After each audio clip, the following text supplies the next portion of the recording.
I was lying on the operating table about to give my kidney to my dying brother when my 8-year-old daughter Piper burst through the doors and shouted something that made every doctor in that room freeze. My name is Waverly, and I'm about to tell you how my daughter saved my life by exposing a family secret that nobody saw coming. I'm a 34-year-old single mother who teaches 4th grade at Riverside Elementary. The kind of person who brings homemade cookies to parent-teacher conferences and stays late to help struggling students. The kind of person who always puts family first. My brother James is 3 years older than me. Growing up, he was the golden child who could do no wrong. Star quarterback in high school, successful real estate developer by 31, married to a former beauty queen named Carmen. He had the house with the white picket fence, the luxury SUV, the vacation photos from Europe. Meanwhile, I was driving a 10-year-old Honda and clipping coupons to make ends meet. My daughter Piper is 8 years old, quiet as a mouse, but sharp as a tack. She notices everything. The way people's voices change when they're lying. The way adults spell out words they think she won't understand. The way her grandmother, Loretta, only calls when she needs something. My mother, Loretta, is the kind of woman who runs her family like a small country where she's the supreme ruler. She decided who hosted Thanksgiving, who got birthday parties, and who was in or out of the family's good graces. My father, Vernon, learned 40 years ago that the secret to a peaceful marriage was letting Loretta make all the decisions. 3 weeks before I found myself on that operating table, I was just a tired single mom trying to make it through another school year. I had no idea that my daughter had been collecting evidence like a tiny detective. I had no idea that my brother's perfect life was built on a foundation of lies. And I definitely had no idea that the words family duty would become the most dangerous phrase I'd ever hear. But when Piper ran into that operating room, when she stood there in her school uniform with grass stains on her knees and determination in her eyes, when she asked if she should tell everyone the real reason Uncle James needed my kidney, everything I thought I knew about my family shattered into a million pieces. This is the story of how I almost gave my kidney to a drug dealer who happened to be my brother. How family pressure nearly cost me an organ. And how an 8-year-old girl had more courage than every adult in our family combined. Life as a single mom teaching 4th grade at Riverside Elementary wasn't glamorous, but Piper and I had built something beautiful together in our small 2-bedroom apartment on Maple Street. Every morning started the same way. Piper would shuffle into the kitchen in her dinosaur pajamas while I made scrambled eggs and toast. She'd sit at our little round table, swinging her legs and making observations that always caught me off guard. "Mom, why does Grandma Loretta always say family comes first but never visits us?" she asked one Thursday morning, exactly 1 month before everything fell apart. She drives past our street to get to Uncle James's house. I set her plate down gently, buying time to think of an answer that wouldn't reveal my own hurt. "Grandma's just very busy, sweetheart, and Uncle James has a bigger house for hosting family dinners." "But our apartment is cozy," Piper said, taking a bite of toast, "and you make better spaghetti than Uncle James." She was right about the spaghetti. I'd learned to cook from my Italian grandmother on my father's side, the one family member who treated James and me exactly the same. But being right didn't change the family dynamics that had been set in stone since my divorce 3 years ago. The divorce had been my scarlet letter in the Davidson family. When I left Piper's father after discovering his affair with his secretary, my mother acted like I was the one who'd committed a crime. "Marriage is work, Waverly," she'd said, sitting in my kitchen while I sobbed over custody paperwork. "You don't just give up when things get hard, but some things are supposed to be hard, and some things are supposed to break you." Watching my husband kiss another woman in our bed while our daughter napped in the next room was the second kind. The divorce was final within 6 months, and I got primary custody of Piper and a clear understanding of where I stood in the family hierarchy at the bottom. James, meanwhile, could do no wrong. His real estate company, Prestige Properties, had signs all over town. He drove a Tesla, wore expensive suits, and donated to all the right charities. When relatives visited from out of state, they stayed in his guest rooms. When Mom needed help with her computer, she called James. When Dad wanted someone to watch the game with, he went to James's house with the 70-inch TV. My teaching salary kept us comfortable enough. $42,000 a year doesn't buy luxury, but it covered rent, groceries, and the occasional trip to the local amusement park. Piper never complained about wearing clothes from Target instead of the boutique stores her cousins shopped at. She never asked why we had a used Honda instead of something shiny and new. Our life had a rhythm that worked. Monday through Friday, I taught my students while Piper went to the same school. She was in 3rd grade, just down the hall from my classroom. After school, she'd do homework in my room while I graded papers. We'd drive home together, windows down if the weather was nice, singing along to whatever pop song was on the radio. Friday nights were pizza nights. We'd order from Antonio's 1 large pepperoni that we'd eat while watching a movie on our secondhand couch. Saturday mornings meant cartoons and pancakes. Sunday was our adventure day. The park, the library, the free day at the local museum. It wasn't fancy, but it was ours. My colleague Bethany understood our situation better than most. She'd been through her own divorce 5 years earlier and had emerged stronger. "Waverly, you're doing amazing," she told me one afternoon as we supervised recess. "That little girl adores you. She's always talking about the things you do together, the stories you tell her, the way you make even grocery shopping an adventure." Bethany was right. Piper and I had developed our own language, our own traditions, our own way of moving through the world. When the cashier at the grocery store was rude, we'd make up silly backstories about why they were having a bad day. When it rained on our park day, we'd build blanket forts and have indoor picnics. When money was tight at the end of the month, we'd have breakfast for dinner and pretend we were at a fancy French cafe. The Tuesday evening that changed everything started like any other. Piper was at the kitchen table working on her multiplication tables. I was making spaghetti with the good sauce, the one that simmered for 2 hours.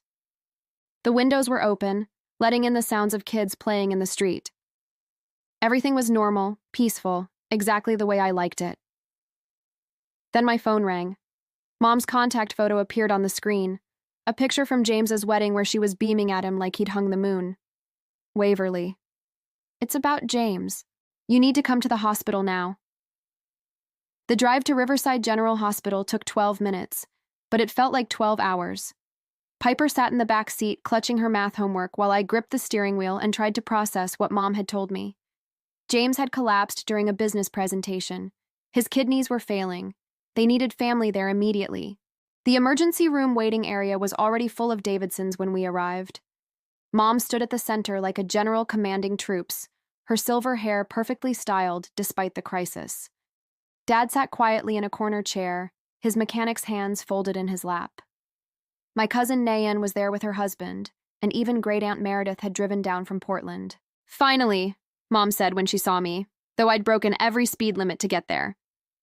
"James is asking for you." The ICU was a world of beeping machines and harsh fluorescent lights. James lay in the narrow bed, and for the first time in my life, my big brother looked small. His skin had a grayish tint I'd never noticed before. Tubes ran from his arms to various bags of fluid. His eyes, usually so confident and commanding, were filled with fear. "Hey, Wave," he said, using my childhood nickname, the one he hadn't used since high school. "Thanks for coming." What happened? I sat in the chair beside his bed while Piper stood in the doorway, taking everything in with those observant eyes of hers. "My kidneys have been failing for 2 years," James admitted. "I didn't want anyone to know. Bad for business, you know. But today my body just gave up. The doctors say I'm in complete renal failure. I need dialysis immediately and a transplant as soon as possible." Dr. Reeves, the head of transplant surgery, entered with a clipboard and a serious expression. He was tall and thin with kind eyes behind wire-rimmed glasses. "The situation is critical," he explained. "James needs a kidney transplant within the next month, possibly sooner. We need to test all immediate family members for compatibility." The testing began that night. One by one, we were called back for blood draws, medical histories, and preliminary screenings. Mom went first, insisting she'd give both kidneys if it would save James. But her blood type was wrong, a negative when James needed O positive. Dad was the same. Nadine was type B. Aunt Meredith was too old and had diabetes. Then it was my turn. The nurse drew vial after vial of blood while Piper watched from a chair, her homework forgotten. "Will it hurt my mom?" she asked the nurse. "Just a little pinch," the nurse assured her. "Your mom's very brave." But bravery had nothing to do with what came next. The results came back the following morning. I was a perfect match. Oh, positive blood type, excellent health, no underlying conditions, even our tissue markers aligned in a way. Dr. Reeves called remarkably compatible. Mom's relief was immediate and overwhelming. She actually hugged me for the first time in 3 years. You're going to save him, Waverly. You're going to save your brother. The pressure started immediately. Mom practically moved into my apartment, filling it with her presence and her expectations. Every morning, she'd be there with articles about successful kidney donations. Every evening, she'd tell stories about family loyalty, about duty, about how the Davidsons always took care of their own. When your grandfather broke his leg during harvest season, the whole family came to bring in the crops. She said one night, sitting at my kitchen table while Piper pretended to watch TV. When Aunt Meredith had cancer, we all took turns driving her to chemotherapy. This is what we do, Waverly. This is who we are. But James and I hadn't been close in years. After my divorce, he'd made his position clear. Maybe if you'd been a better wife, he'd said at a family dinner loud enough for everyone to hear. A man doesn't stray unless something's missing at home. Now that same brother needed my kidney, and suddenly I was family again. Suddenly I mattered. Mom started including us in family group texts. Dad began stopping by to check on us. Even Carmen, James's perfect wife, called to thank me for considering the donation. You don't have to do this, Bethany told me during lunch break at school. Being related to someone doesn't mean you owe them an organ. But she didn't understand the weight of the Davidson family expectations. She didn't understand how Mom could make you feel guilty with just a look, how the entire family would turn against anyone who didn't fall in line. Piper understood, though. She watched everything with those careful eyes. She noticed how Grandma only brought groceries now that we were useful. She noticed how Uncle James suddenly remembered her birthday with an expensive gift. She noticed how the family that had ignored us for 3 years suddenly couldn't do enough for us.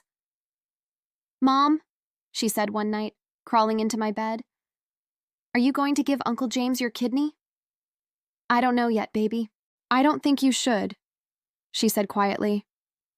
Something's not right. 3 weeks of relentless pressure finally broke my resistance. James had started dialysis, spending 4 hours every other day hooked to a machine that cleaned his blood. His business was suffering. Carmen called me crying, saying she couldn't watch him deteriorate anymore. Mom had essentially moved into my apartment, her presence a constant reminder of my family obligation. The breaking point came on a Thursday afternoon. I'd taken a sick day to accompany James to his dialysis appointment. Watching him connected to that machine, his face pale and drawn, stirred something in me. Despite our differences, despite the years of being treated as less than, he was still my brother. The same brother who'd taught me to ride a bike, who'd threatened my first boyfriend, who'd carried me home when I broke my ankle climbing trees. I'm scared, Wave, he admitted, his voice barely above a whisper.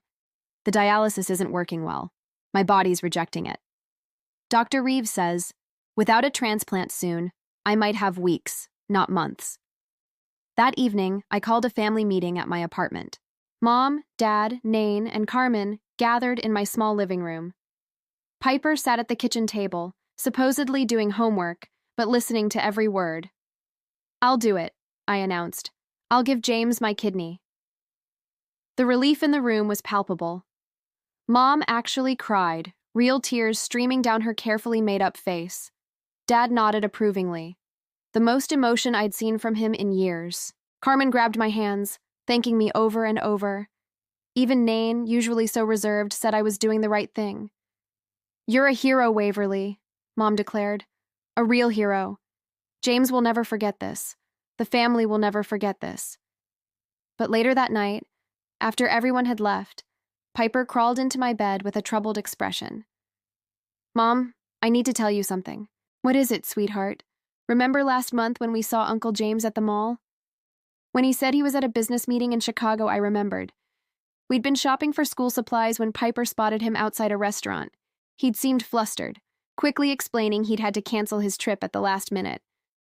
He was with a woman, Piper continued. They were kissing. It wasn't Aunt Carmen. My stomach twisted. Maybe you were mistaken, baby. I wasn't. And there's more. She pulled out a small notebook from under my pillow. One of those composition books kids use for school. I've been writing things down. The notebook was filled with her careful handwriting. Observations dated over the past 3 weeks. Uncle James on phone calls, when he thought no one was listening. Conversations between Grandma and Grandpa about James's problems. Medicine bottles with different names. Screenshots she'd printed at the school library. Piper, how did you get all this? Uncle James gave me his phone to play games during his dialysis appointments, but I looked at his messages instead. Mom, he's been lying about something big. I read through her notes, my hands shaking, references to someone named Derek, mentions of inventory and distribution, photos of prescription bottles with various names, none of them James Davidson. A text message from 2 weeks ago that made my blood run cold. Once I get the kidney, I can get back to full capacity. My sister has no idea what really caused this. Mom, I Googled kidney failure causes at the library. Piper said, taking too many pills can destroy your kidneys. Uncle James has been taking lots of pills, different kinds, all the time. I wanted to dismiss it as a child's misunderstanding, but Piper had been methodical. She'd documented dates, times, and conversations. She'd taken photos of his medicine cabinet during our visits. She'd even recorded a conversation on her tablet. James talking to someone about keeping Waverly in the dark until after the surgery. The surgery was scheduled for Monday morning, just 3 days away. I'd already taken medical leave from school. My substitute was prepared. The pre-operative appointments were complete. Everything was in motion. What should I do, baby? I asked Piper, this 8-year-old who'd become my wisest advisor. Tell someone, she said simply. Or let me tell them. But who would believe us? Mom would dismiss it as cold feet. James would deny everything. The family would say I was making excuses to back out. I needed more proof. But time was running out. That weekend, I went through the motions of preparation, the pre-surgery diet, the medical clearances, the paperwork. But I also did something else. I contacted James's ex-business partner, someone who'd left the company abruptly last year. I reached out to Carmen's sister, who'd made strange comments about James at Christmas. I started piecing together a picture that made my decision clear. Sunday night, the eve of surgery, I sat with Piper one last time. If something seems wrong tomorrow, you know what to do. She nodded, clutching the folder of evidence we'd compiled together. I'll be brave, Mom, just like you taught me. Monday morning arrived with a cold February rain beating against the hospital windows. I'd been at Riverside General since 5 a.m. going through final preparations. The surgical team had explained everything one more time. The incision, the removal, the recovery time, the lifetime of monitoring that would follow. I'd signed consent form after consent form, each signature feeling heavier than the last. James was already in the adjoining operating room, unconscious and prepped. Through the small window in the door, I could see him lying there, surrounded by masked figures in blue scrubs. In a few minutes, they'd put me under, too. And when we both woke up, my kidney would be keeping him alive.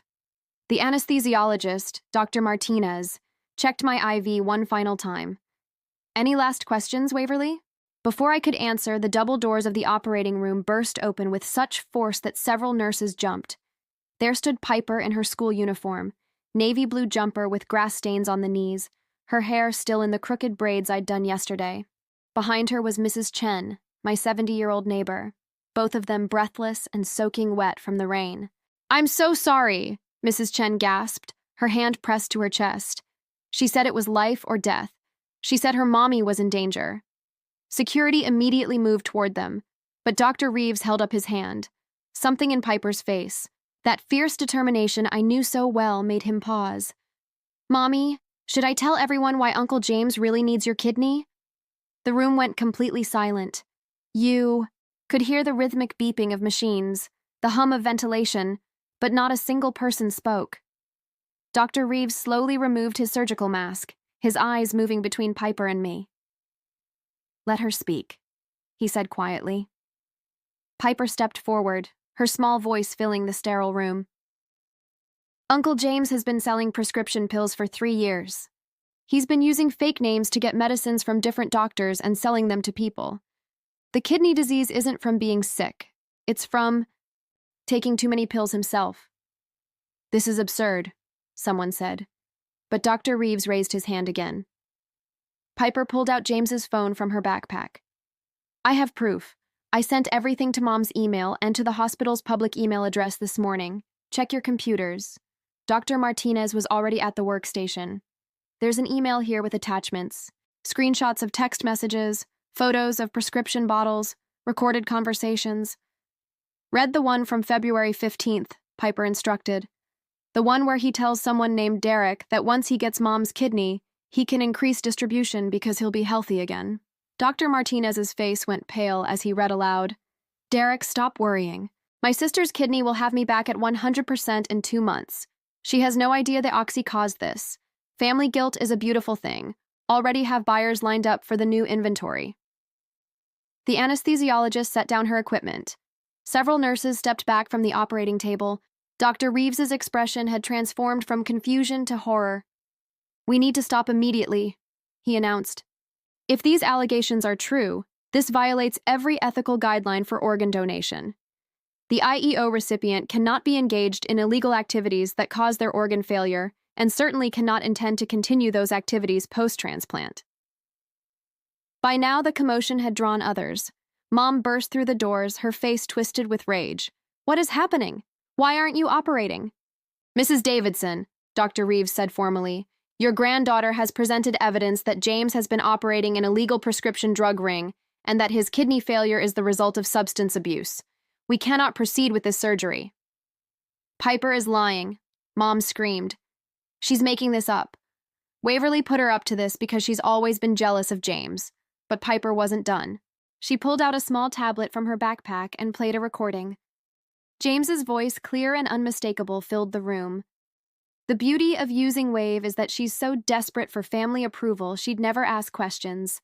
3 years of treating her like garbage, and now one emergency, and she's ready to hand over an organ. After the surgery, we go back to ignoring her, and I go back to business. The hospital's chief of staff had arrived along with 2 security officers. We're calling the police, he announced. This operating room is now a crime scene. No one leaves until we sort this out. I sat up on the operating table, the anesthesia mask falling away. My hands were shaking as I looked at my 8-year-old daughter standing there in her wet school uniform, facing down an entire room of adults.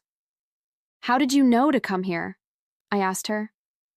Mrs. Chen helped me. Piper said, I told her everything last night. She said sometimes grown-ups need kids to save them from making terrible mistakes. Dr. Reeves approached me slowly. Mrs. Davidson, I'm sorry. We should have investigated more thoroughly.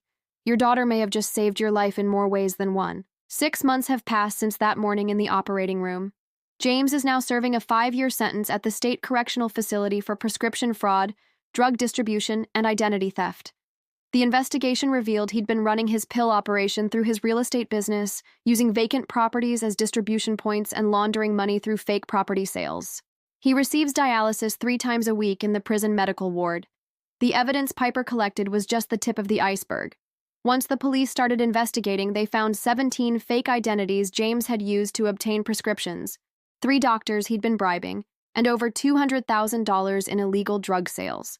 His real estate company was seized by the government. Carmen filed for divorce the day after his arrest and moved back to her parents' house in Texas. Our family imploded completely. Mom still insists I should have given James the kidney anyway. That family loyalty should have trumped everything else. He's your brother, she said during our last conversation. You let him rot in prison when you could have saved him. Dad finally found his voice after 40 years of silence. He filed for separation 2 weeks after James's arrest. I'm tired of pretending wrong is right, Loretta. He told her in front of the entire family. Our grandson is a criminal because you never let him face consequences for anything. Waverly and Piper are the only ones in this family with any integrity left. He moved into a small apartment downtown and comes over for dinner every Sunday. Piper teaches him card games while I cook, and for the first time in my life, I actually know my father. He tells stories about his childhood, his dreams of being a pilot before he met Mom, how he wishes he'd stood up for me sooner. Piper and I transferred to Lincoln Elementary across town. Starting fresh where no one knew our story was exactly what we both needed. She's in therapy to process everything that happened, and Dr. Martinez says she shows remarkable resilience. Most adults wouldn't have had the courage to do what Piper did. She told me during our last session she knew the adults in her life were making a dangerous decision, and she chose to act. That takes extraordinary bravery. The school district awarded Piper a citizenship award for her courage. The local newspaper wanted to do a story, but we declined. Some stories don't need to be public. Some victories are private, meant to be held close and treasured quietly. Last week, I received a letter from Carmen that brought me to tears. Waverly, your daughter saved more than just your kidney. She exposed a man I didn't really know. I found out James had been cheating on me for 2 years with multiple women, using drugs I didn't know he was taking and planning to expand his drug operation after the transplant. You would have sacrificed an organ for someone who saw you as nothing more than a spare parts inventory. Piper protected you when the adults who should have protected you failed. But the most profound change is in my relationship with Piper. Every night when I tuck her in, we have the same exchange that's become our ritual. Mom, are you proud of me? She asks, even though she knows the answer. You saved my life in more ways than one. Baby, you taught me that family isn't about blind loyalty or sacrifice. It's about protecting the people who truly love you, even when that means standing up to the people who don't. She always smiles and adds, and sometimes, Mom, the smallest voice in the room needs to be the loudest. The scar from the surgery prep remains on my abdomen, a 2-in mark where they'd made the initial incision mapping. I don't hide it. When people ask, I tell them it's a reminder of the day I almost made the biggest mistake of my life and how my 8-year-old daughter had more wisdom than every adult in the room. Family doesn't mean sacrificing yourself for someone who would destroy you without remorse. Blood relations don't automatically deserve your organs, your sacrifice, or your silence when they're doing wrong. Sometimes the greatest act of love is having the courage to say no, even when everyone expects you to say yes. True family protects you from harm, not leads you to it. And sometimes that protection comes from the most unexpected source, an 8-year-old girl with a composition notebook, a tablet, and the courage to burst through operating room doors. Piper saved my kidney, but more importantly, she saved me from a lifetime of being used by people who confused manipulation with love. She taught me that standing up for what's right isn't about being the loudest or the strongest. Sometimes it's about being the only one brave enough to speak the truth. If this story resonated with you, if you've ever felt pressured to sacrifice for family members who wouldn't do the same for you, please share this video. Leave a comment about a time when you had to choose between family expectations and your own well-being. And don't forget to subscribe to this channel for more stories about truth and the unexpected heroes in our lives.